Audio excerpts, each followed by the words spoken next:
mon sujet, c'est que j'ai jamais l'impression de travailler. Praliné au pignon de cèdre, gelée de menthe, livèche, coriandre et sauge, crème aux bourgeons et épines de pin. Comme quoi la perfection existe en fait. La maîtrise technique est importante, mais elle doit être au service du goût. Je trouvais que le paradis tel qu'il était ne me plaisait plus et qu'il fallait que je passe à autre chose.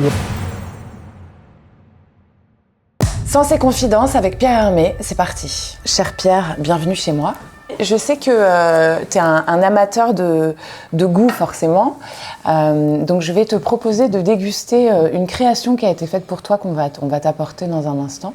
Une création de cocktail aussi qui est faite par le Bar Paris, je pense que tu vas apprécier. Il n'y a pas d'heure de toute façon pour l'apéro. Il doit bien être 17h quelque part dans le monde. Oui, Hein bon, c'est juste avant le repas. Ouais, voilà. Alors, tu vois cette table garnie, mon cher Pierre, alors évidemment, il y a tes créations, c'est un peu un spécial création aujourd'hui, puisque tu es quand même un grand créateur. Donc il y a tes créations à toi, tu vas nous les raconter un petit peu. Celle-là, elle a été choisie parce qu'on m'a dit que c'était une de tes préférées. Tu peux nous la raconter? Alors ça, c'est un gâteau qui s'appelle Estella. Ouais.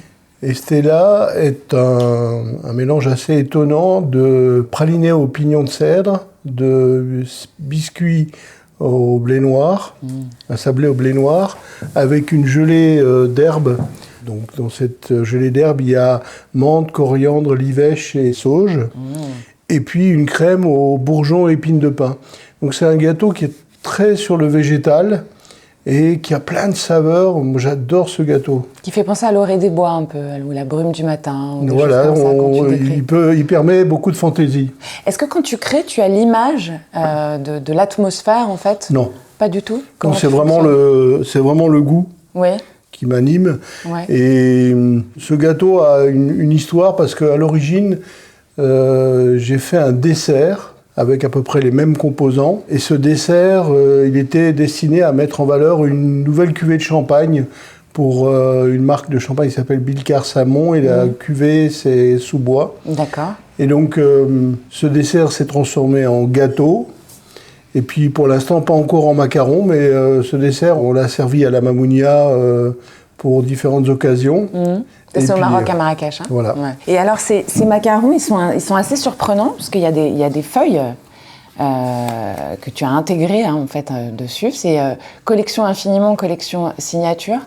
Raconte-nous-les aussi, c'est une nouvelle création, ça?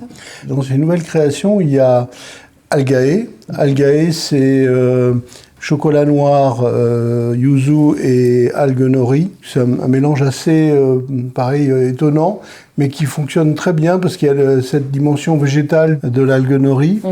Et puis il y a une question, je te coupe un instant. Est-ce que finalement l'assemblage des saveurs, quand plus c'est contrasté, plus ça fonctionne? Il n'y a pas de règle, c'est une question de dosage. Il y a un macaron, celui qui a la petite fleur dessus ou le trèfle. Oui, trèfle à 4 feuilles. Hein.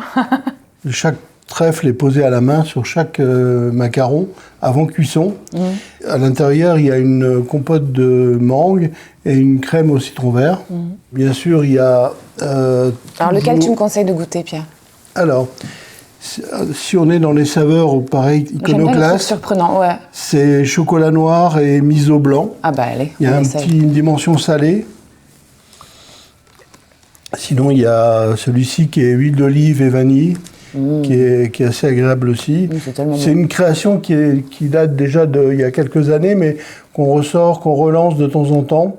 J'avais été frappé par les notes de vanille d'une huile d'olive, et du coup j'en ai fait un macaron. La vanille, c'est un sujet chez toi, Pierre? Ah, la vanille, c'est un sujet récurrent parce que j'aime la vanille, c'est l'épice...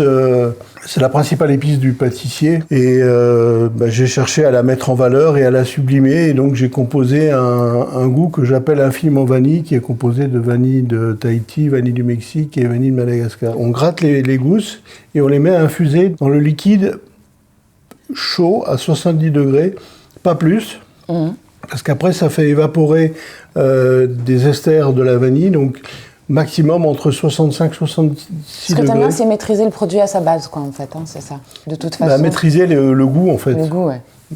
C'est notre métier, c'est de faire de procurer des émotions, et donc ces émotions, on les procure avec le goût. Alors toi, tu as tout appris dans la cuisine familiale, hein, Pierre. C'est comme ça que ça a commencé, je crois, si j'ai bien compris. Alors, j'ai pas tout appris, mais j'ai commencé dans la maison, ouais. Dans l'entreprise familiale. Mes parents étaient boulanger-pâtissier à Colmar. Et puis après, j'ai eu la chance de venir à Paris, faire mon apprentissage chez Le Nôtre, dans les milieu des années 70. Et puis voilà, donc pour moi, ça a été vraiment la chance, parce que c'est là que j'ai appris mon métier, j'ai appris ce que c'est que la qualité des ingrédients, ce que c'est l'importance de l'organisation pour produire de la qualité, l'attention aux détails, l'audace aussi, et la remise en question permanente. Donc c'est des valeurs qui sont restées les miennes et que je cultive au quotidien. Et très très tôt, finalement, d'un très jeune âge, tu savais ce que tu voulais faire dans ta vie. Dès 9 ans, je savais que je voulais être pâtissier. Bon. Je crois que c'est une chance. Et personne t'a forcé, quoi. On t'a montré, on t'a ouvert le chemin, mais c'était pas... Non, je pense que mon père, à travers la manière dont il vivait son métier, m'a donné envie de faire ce métier. Mais à aucun moment, mes parents ne m'ont encouragé ou découragé. Alors, puisqu'on parle de création, c'est quoi ta première création à toi? La toute première? Alors, je peux raconter une anecdote qui est... Allons-y. Mon premier cobaye. Un de mes premiers cobayes était le ministre de la Défense de l'époque, en 1981, quand j'ai fait mon service militaire. J'étais pâtissier du ministre de la Défense. À l'époque, un monsieur qui s'appelle Charles Hernu, s'appelait, parce qu'il a disparu depuis. C'est là où j'ai commencé à essayer de m'appuyer sur ce que j'ai appris chez Le Nôtre, et puis à faire des choses par moi-même. Et donc, Monsieur et Madame Hernu ont été mes premiers cobayes dans mes essais de création. C'est génial. Après, je ne saurais pas vous dire ce que je faisais comme création à l'époque, mais bon, un des premiers gâteaux qui a été important pour moi dans les créations, c'est le Paradis. Ouais. Le Paradis est un gâteau rose et framboise. C'est évocateur. Et c'est l'ancêtre d'un autre gâteau qui est arrivé 10 ans plus tard. Donc création du Paradis en 87 et création de Ispahan en 97. Le Paradis, je l'ai fait pendant 10 ans. C'était pas un gâteau qui avait un grand succès, mais j'ai toujours considéré... C'est un gâteau de cœur, quoi. Toujours considéré que c'était important et que c'était bon. En 97, j'ai créé Ispahan parce qu'entre-temps, j'avais découvert que le litchi avait des parfums de rose et que ce Paradis, qui était très gâteau des années 90, 80, avec une mousse et une bavaroise et des biscuits, j'avais envie qu'il ait plus de texture, plus de contraste de goût. Donc c'est vraiment l'alliage aussi de cette tradition et de ta modernité à toi, parce que tu fais de la pâtisserie végétale, on se rend pas compte que le chocolat, il n'y a pas de beurre dedans. Enfin, tu vois, tu es quand même un magicien finalement de la texture et de la recherche. En fait, toutes ces avancées, toutes ces créations viennent forcément toujours d'un sentiment qui est l'insatisfaction, qui oblige à la remise en question, qui pousse à la remise en question. Donc tu es un éternel insatisfait, toi. Ben, je crois finalement, parce que pourquoi j'ai fait Infiniment Vanille, parce que une vanille en soi me donnait pas pleinement satisfaction, me donnait pas la plénitude du goût vanille.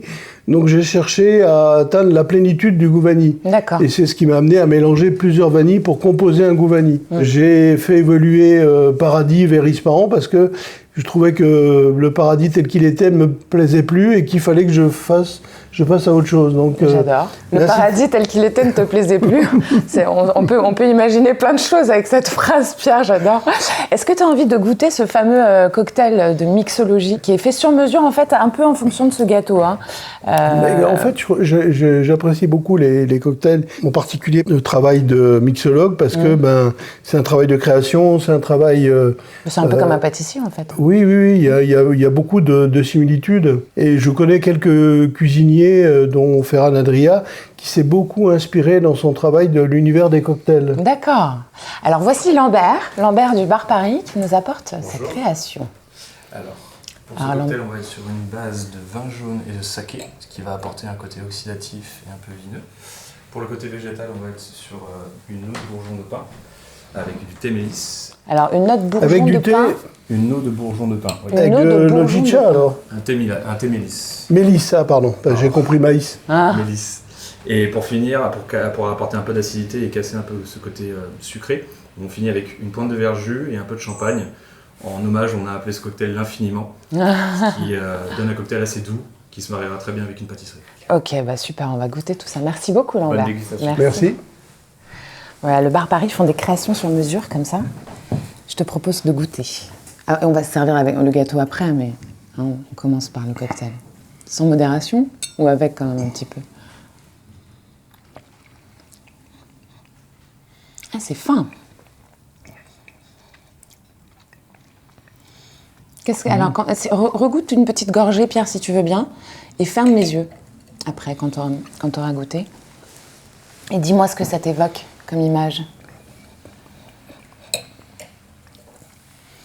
Je sens le côté pain, je sens le côté oxydatif. C'est très bon. Ça te fait penser au sou de bois aussi, à la forêt? Oui, Est-ce qu'on n'agrémenterait pas ça d'un bout de ton gâteau? J'associerais cela avec Estella sans problème. Eh ben, tu vois, c'est fait pour. C'est une création sur mesure pour toi. Alors, on va essayer ça avec Estella. J'ai beaucoup de... Ça me fait de la peine. Faut bien descendre jusqu'au fond. Faut bien descendre. Tu veux peut-être le faire? Ça sera mieux fait, à mon avis. Alors, on a mis une petite bouteille de blanc aussi parce que je sais que t'aimes ça. Donc ça, c'est une création aussi c'est une famille, hein, le château, c'est Christophe Savoie, et c'est un chardonnay. Comme je sais que tu aimes bien le vin blanc, je crois que tu en as dans ton frigo en général. Voilà, ça serait pour après.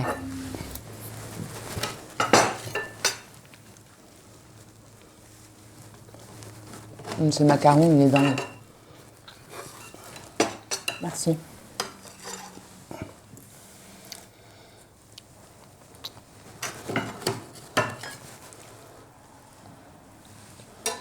D'Infiniment et l'Estella. Ces noms, c'est des noms de poésie. Quand tu crées une pâtisserie, tu t'inspires de textes, de littérature ou de sensations. Oui, ça peut être... il peut y avoir vraiment... Il n'y a pas de règle. D'accord. Pourquoi le gâteau Isparan s'appelle Isparan? Parce que à l'époque, j'avais acheté un livre de roses.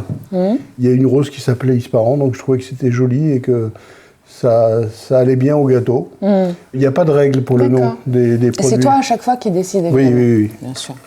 Obligé. Alors raconte-moi ce gâteau parce qu'il faut quand même qu'on le montre bien. Voilà, ça c'est pas n'importe quoi.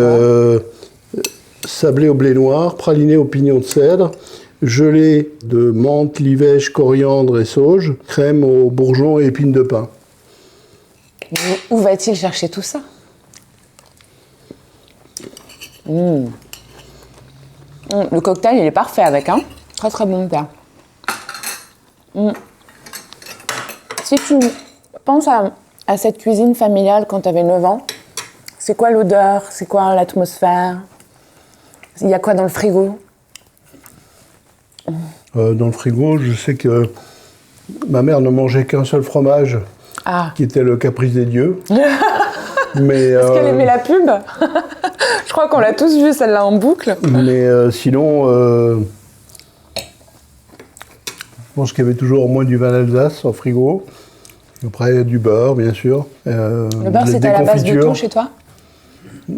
Pas forcément, mais mon père ne pâtissait pas avec le beurre. Il avait appris à travailler avec la margarine. La seule chose qu'il faisait avec le beurre, c'était le kouglof.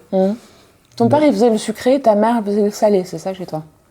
Parce que, en fait, ta mère, elle faisait à manger pour le staff aussi, il faut le raconter, ça. Ils venaient manger chez toi, les gens qui travaillaient avec ton papa? Oui, mais on avait toujours tous les employés de la maison qui mangeaient avec nous. Donc, ma mère faisait à manger pour, suivant les périodes, 7, 8, 9 personnes tous les jours, midi et soir. Et c'était toujours bon? Oh oui. C'était une maman cuisinière, quoi. Elle faisait la cuisine aussi, mais tout en s'occupant de la boutique. Donc c'était une maman qui était là de 8h du matin à 22h, en fait, tous les jours. Tu les as vu beaucoup travailler, tes parents, toi? Surtout travailler, oui. Ouais. Donc c'est pour ça que pour voir mon père, j'allais à l'atelier. Et donc je passais beaucoup de temps à l'atelier parce que ça me permettait d'être avec lui. D'être avec papa. Parce que sinon tu le voyais pas, quoi. Pas beaucoup. Est-ce que finalement il t'a transmis ce goût du travail, justement? Parce que c'est vrai que c'est des métiers où il faut énormément travailler, un métier comme le métier de pâtissier. Mon sujet, c'est que j'ai jamais l'impression de travailler. C'est ça. Mais ça, c'est génial. C'est une passion, quoi, absolue, totale. Donc voilà. Et alors, t'apprécies les belles choses en général. Donc, je sais que, par exemple, t'aimes bien le street art. Oui. Les objets, en fait, tu y accordes Des objets de design, objets design, mais pas de période précise. J'aime bien les beaux belles objets. Choses. Et finalement, c'est comme quand tu crées un gâteau, parce qu'évidemment, tu parles du goût, mais ils sont quand même esthétiquement toujours très beaux, tes gâteaux et tes créations disons en que général. Quelqu'un qui vient dans une boutique de pâtisserie, bien sûr, va choisir des saveurs, mais le premier contact avec le gâteau, c'est le regard, et donc l'esthétique. Donc il faut que le gâteau soit appétissant.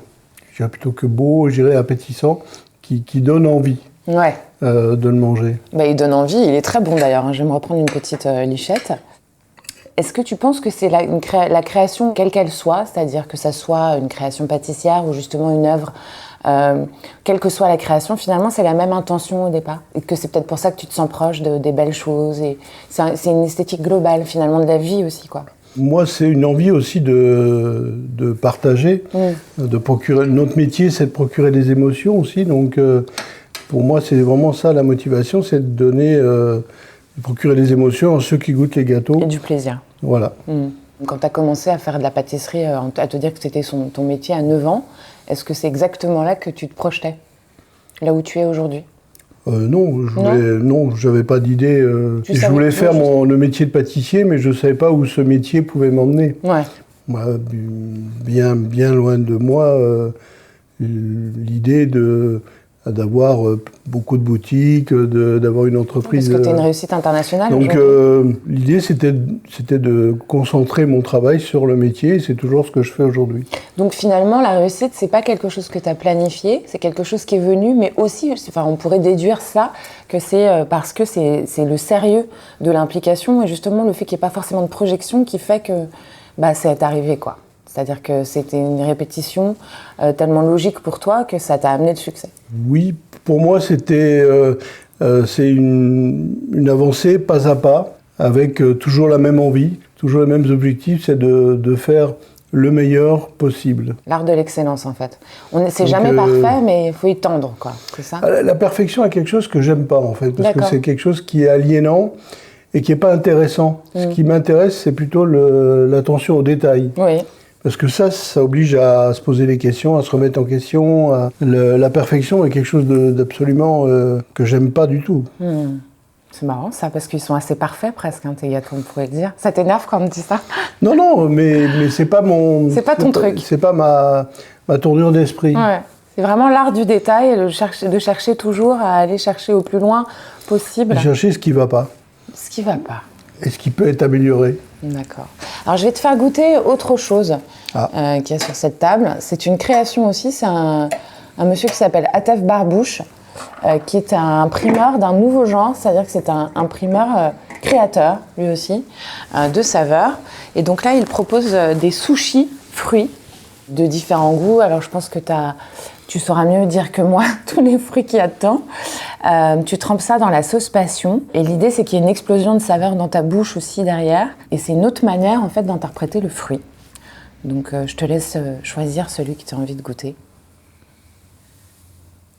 Et alors pareil, s'il te plaît, ferme les yeux et dis-moi les images qui te viennent.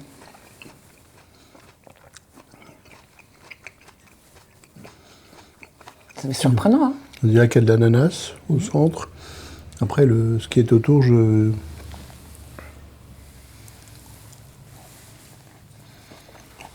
Est-ce que ça te plaît? Qu'est-ce que ça t'inspire? Disons que c'est intéressant parce que c'est une forme inhabituelle. Alors je vois par exemple qu'on utilise du dragon fruit. Oui, tout à fait. Je suis pas sûr que c'est mon fruit préféré. Alors justement, il en parlait à Atef du dragon fruit en disant que c'est pas un fruit qui a un goût très défini au départ, mais que du coup tu peux le marier à différentes saveurs. Voilà. C'est plus une texture. Il le travaille comme une texture, effectivement. Quand tu penses à toi, gamin, parce que Atef, c'est quelqu'un, bon là, lui c'est familial aussi, hein, je pense que j'ai remarqué d'ailleurs que la majorité des gens qui sont dans le goût, c'est souvent des transmissions familiales. Quand tu penses à toi, gamin, c'était déjà par la recherche de saveurs et de goût, tout de suite? Tu goûtais tout? Non, je pense que lorsqu'on apprend le métier, on veut maîtriser la technique, on veut apprendre la technique.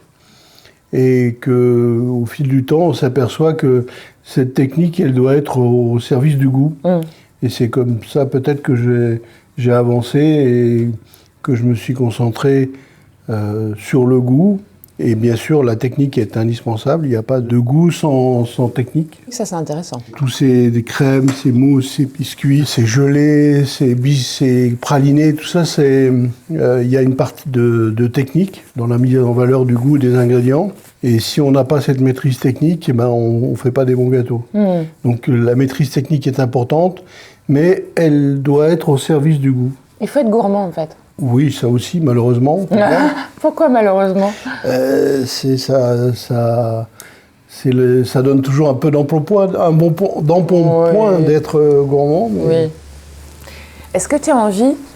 alors, évidemment, tu pourras repartir avec, hein, mais comme je sais, là, c'est un beau gelé blanc, mais qui est un chardonnay, en fait, hein, qui a un goût de chardonnay. Parce qu'en fait, dans ton frigo, je sais que tu as du vin blanc et puis beaucoup d'herbes aussi. Le sushi, on y a pensé parce que je sais que tu es un amateur de sushi en général, donc c'est une création faite pour toi d'Atef Barbouche, voilà.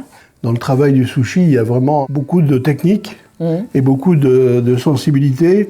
Et puis, pour un truc qui est super simple, mais où le geste est important, où la cuisson du riz est important, le traitement du riz après cuisson est important, et la fraîcheur est importante, c'est-à-dire que pour moi, il y a de sushi que de sushi fait minute, parce qu'il y a aussi un riz, il faut un riz un peu tiède, et il y a le grain, la texture du grain du riz, donc la cuisson du riz. Bah, tu décortiques tout ça quand tu mets un sushi dans ta bouche? Ah oui, bien sûr, oui. En fait, le caoutchouc, la manière dont le riz va être sous ta dent, en fait, dont il va fondre ou pas, est-ce qu'il est tendre, est-ce qu'il est tiède et tout, ça, c'est des choses que tu... Bien sûr, oui. Tout ce que tu vois dans la vie, tu décortiques un peu comme ça, non, Pierre? Du moins, tout ce que je goûte. Ouais, et ce que tu vois aussi, du coup, un peu. Oui, bien sûr. Ça passe partout, c'est ce qu'on se disait, l'art, la bouffe. Mais j'essaye de comprendre d'où ça vient, comment c'est fait.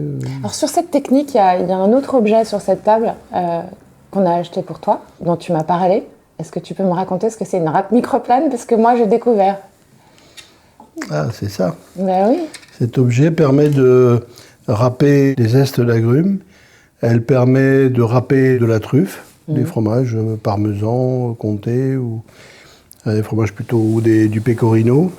C'est des produits qui existent depuis une trentaine d'années, mais c'est magique.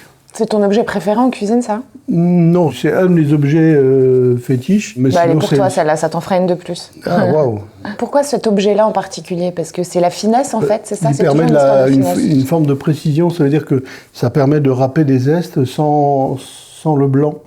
C'est un outil qui est facile à utiliser, à nettoyer. C'est l'outil parfait. C'est un outil parfait. Comme quoi la perfection existe en fait. D'ailleurs, il existe des râpes avec des textures différentes, donc avec des granulométries différentes. D'accord. En fonction de ce que tu râpais, quoi. Voilà, en fonction de l'effet... Et toi, tu râpes tout, en fait, le chocolat... Alors, le chocolat, je ne le râpe pas avec ça, d'ailleurs. Avec quoi tu le râpes? Avec soit des râpes plus grosses, soit avec l'économe aussi, pour faire des jolis copeaux bien enroulés. J'avais pas pensé, tiens. Avec le couteau économe. Le couteau économe est quelque chose que j'aime bien aussi, parce que pour peler, pour faire des copeaux de chocolat. C'est quoi le secret absolu pour faire un bon gâteau? Par exemple, un bon gâteau au chocolat qu'on fait usuellement dans les cuisines familiales. C'est la qualité du chocolat. Ouais. Donc, qu'est-ce que tu recommandes comme chocolat? Après, on peut faire des gâteaux au chocolat sophistiqués, élaborés, et on peut faire un gâteau au chocolat tout simple. Donc, la qualité du chocolat, et ensuite, j'imagine que le temps de cuisson joue aussi. Le temps de cuisson, les proportions, tout ça. Mais si on a un chocolat de bonne qualité, déjà... Le gâteau sera bon, quoi qu'il arrive. Quoi qu'il arrive, on peut rater un gâteau au chocolat quand même. Ah, c'est... Pas toi. Ouais. Bon, alors comme tu auras compris, on est chez moi. Le petit jeu de cette émission, Sens et Confidences, c'est aussi que tu puisses me poser une question. Je vois des guitares, ça veut dire que tu es musicienne? Alors, je viens d'une famille un peu musicienne. Ma fille s'est mise à la guitare un peu comme une petite folle, là, voilà. J'avais une maman qui était très pianiste, amatrice. Mais le piano aussi. Voilà, grande amatrice qui faisait des choses assez dingues. Elle jouait du Rachmaninoff et du Chopin, etc. C'était une grande dame, Catherine. Et voilà, et il y a plein de petits objets ici aussi. Et je vois plein de bougies. Ouais. C'est la lumière. Eh ouais. La lumière dans l'obscurité. Moi, j'aime bien les bougies pour la lumière et Et les bougies aussi qui donnent des belles odeurs. Oui, j'en ai une ou deux, des bougies qui sentent aussi, c'est important. Il y a tellement de bougies qui sentent mauvais, mais il y a beaucoup de bougies qui ont des belles odeurs aussi. Ouais, je suis d'accord. Donc c'est toujours une histoire d'objet, toi, et puis une histoire d'odeur, quoi, évidemment, de goût, quoi. Parce que le goût est intimement lié à l'odeur. Toi qui aimes le street art, derrière, t'as du Sunset. Sunset, street artiste de la génération VAO, avec l'Atlas, Tank, tout ça. Je pense que tu les connais, tous ces garçons. Je pense qu'effectivement, on a cette passion en commun des beaux objets. Est-ce que tu veux repartir avec la bouteille de vin ou est-ce que tu as envie de la goûter avant qu'on se sépare? On peut la goûter. On peut la goûter. Est-ce que tu veux l'ouvrir? Voilà, je te laisse faire.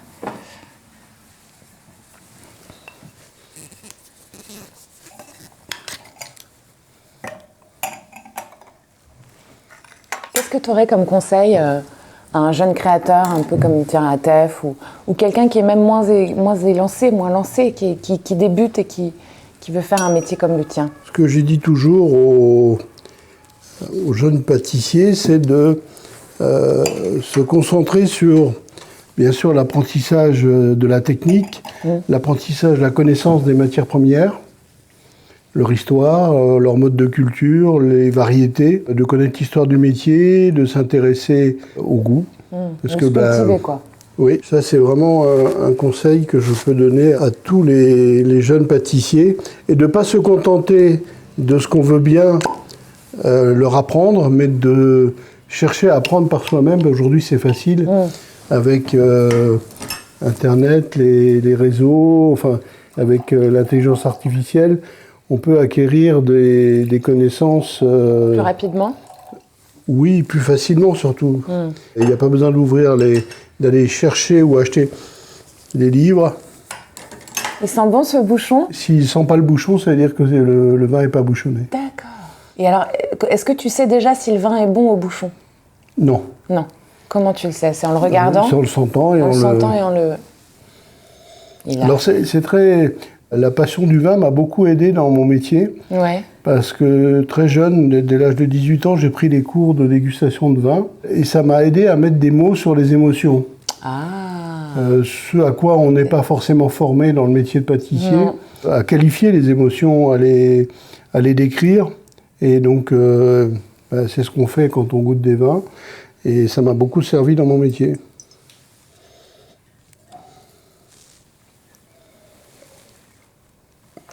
Alors, il est un peu salin, non? On sent bien le cépage. Christophe Savoie, moi je découvre cette marque. Mais alors, ce qui est intéressant, c'est que c'est 7 générations. C'est une vraie histoire familiale, quoi. J'ai remarqué quand même que dans le terroir français, t'as des traditions, des histoires familiales comme ça, splendides, qui ne sont pas assez valorisées. Surtout dans les métiers de l'agriculture, comme dans le vin notamment, il y a beaucoup de générations entières, de 4, 5, 6, 7, 8 générations qui sont dans le même domaine.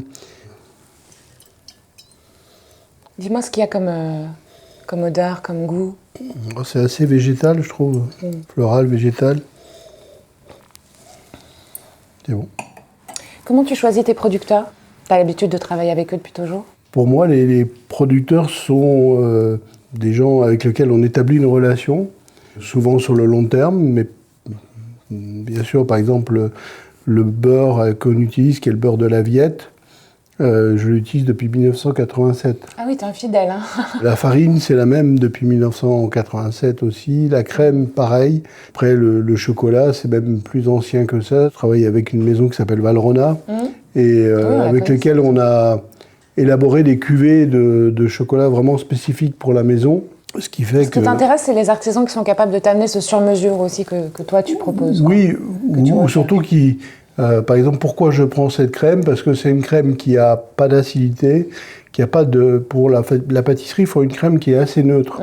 Contrairement à la cuisine où on cherche parfois de l'acidité, avec une crème double épaisse, nous on cherche une crème fluide, avec un pourcentage de gras assez moyen, plutôt 32-35%, et avec surtout pas de notes amères, pas de notes acides, et pas de variation durant l'année. D'accord. Et toi, quand tu te mets au fourneau pour faire du salé, Qu'est-ce que tu fais, Pierre? Je ne saurais pas faire la cuisine dans un restaurant, mais je connais bien la technique de la cuisine et je sais ce que j'aime et ce que j'ai envie de manger. Et donc, par exemple, qu'est-ce que tu ferais là si tu m'invitais à dîner? Alors, je ferais un ceviche ispahan sur l'idée rose litchi framboise, mais avec un assaisonnement très acidulé sur un bar. Et puis ensuite, peut-être je ferai une blanquette, parce que j'adore la blanquette. Alors la blanquette, la sauce, c'est très important dans la blanquette. Hein. Oui, la blanquette, ça doit être une sauce pas trop épaisse, pas trop liquide non plus, légèrement acidulée et très savoureuse, très riche en goût. Quand je dis un peu acidulée, moi je mets toujours un peu de citron ou de vinaigre blanc. C'est ça le secret en fait, peut-être, d'une bonne blanquette. Il y a toute la cuisson, il y a tous les morceaux de viande. Ça doit cuire combien de temps? Wow, j'ai pas tout en tête, mais... Mijoter quoi. Oui. Est-ce que quand on prend plus de temps, c'est meilleur après? Ça dépend pourquoi. Tout en général. Le temps est important, mais c'est pas la rapidité qui est importante, c'est le temps qu'il faut. C'est ça. Le temps nécessaire. Donc plus on attend, plus on est patient et plus on prend le temps surtout, plus les choses sont savoureuses. Alors par exemple, quand on aborde une recette, souvent les gens me disent ah, j'ai fait votre recette, mais j'ai pas fait tout à fait comme vous avez écrit. Alors je dis vous avez pris le temps de la lire, de la décortiquer. Ah non, mais j'ai regardé un peu comme ça. Je dis ah bah oui, là c'est normal. La recette, elle est écrite de manière détaillée, donc il faut la lire et puis ensuite en appréhender les différentes étapes. Et c'est seulement après qu'on peut se lancer. Donc en fait, il faut vraiment, si on veut faire de l'excellence, quoi qu'il arrive, même à la maison d'ailleurs, hein, la recette, c'est l'attention aux détails. C'est ça que je retiendrai de notre conversation. L'art du goût, ça se transmet dans tout. L'art du goût que tu nous racontes, finalement, c'est autant la manière dont tu vas croquer ton sushi que le tableau que tu vas porter à ton mur aussi, non?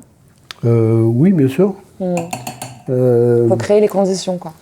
Par exemple, dans les vins que je propose dans la maison, on a quelques endroits où on a une carte des vins, ce sont que des vins de producteurs que je connais, de gens avec qui j'ai une relation. Donc je suis capable de parler de leur vin, je parler d'eux, parfois parler de leur mode de vinification. Enfin, c'est que des gens que je connais. Et tu as besoin de ce contact humain, en fait, pour faire de la beauté aussi, quoi. C'est vraiment important, cette proximité, cette connaissance. Pour moi, c'est précieux. Oui. Si tu avais un message pour terminer sur la vie, en général, à passer à nos téléspectateurs aujourd'hui et aux auditeurs, aux auditrices qui nous écoutent, qu'est-ce que ça serait? De toujours réfléchir au sens des choses. Parce que on fait tellement de choses. Aujourd'hui, on a tendance à faire des choses pour les publier sur les réseaux sociaux. En fait, je crois que chaque action doit avoir un sens et que il faut en maîtriser le sens, il faut le connaître et être et décider en pleine conscience. Voilà, voilà, il faut décider du sens en pleine conscience avec Pierre Hermé. Si vous avez aimé ce podcast, vous n'hésitez pas à nous suivre, à vous abonner à Sens et Confidences. Et puis si vous avez envie de découvrir les pâtisseries de Pierre Hermé auxquelles vous ne les connaîtriez pas, ce qui m'étonnerait quand même, il y a moult magasins à Paris et en France, et puis un peu à l'international. Il y en a surtout à Paris, en région parisienne. En France, il y a une boutique à Aix-en-Provence et une boutique à Strasbourg. Puis Pierre, tu vas repartir avec une nouvelle râpe microplane. Merci Judith, merci de ton invitation. On s'embrasse.